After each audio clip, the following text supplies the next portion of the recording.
প্রিয় বন্ধুরা, সৃষ্টিকর্তার নিখুঁত রং তুলিতে আঁকা আমাদের গ্রামগুলি প্রাকৃতিক সৌন্দর্যের অপরূপ দৃশ্য। তার কোনো না কোনোতে কোনো গ্রাম শ্যামল পাহাড়ের পাদদেশে, আবার কোনোটি বিশাল নীল সমুদ্রের ততদেশে, কোথাও বা সবুজ বনানীতে ভরা।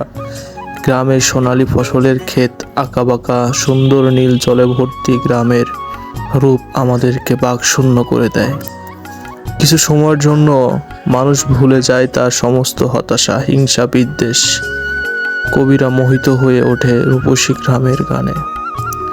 6 ঋতুর প্রতিটিতেই গ্রামগুলি সাজে নতুন রূপে, নতুন সৌন্দর্যের ভরা সুরেলা রূপ নিয়ে উপস্থিত হয় আমাদের সামনে।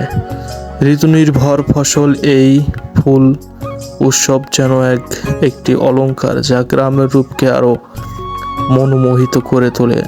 গ্রীষ্মে আম, জাম, কাঁঠালের সুবাসে ভরে ওঠে প্রকৃতি।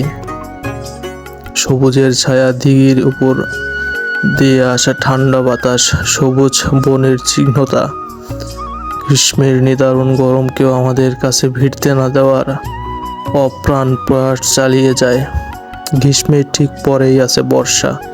গ্রীষ্মের নিতুরান রোদে শুকিয়ে যাওয়া খাল বিল ভরে ওঠে আকাশ থেকে ঝরা স্বর্ণধারাতে। বর্ষার মেঘলা আকাশ আনমনা করে দেয় আমাদের। কবির কলমে ঝরে পড়ে কত মান, অভিমান, প্রেমের বেদনার ভাষা। বৃষ্টির জল পেয়ে কারোর জন্য অপেক্ষারত গাছগুলো যেন প্রাণ ফিরে পায়। চারিদিকে সবুজের সমারোহ মাঝে নদীগুলো যেন ফিরে পায় তাদের হারিয়ে যাওয়া যৌবন।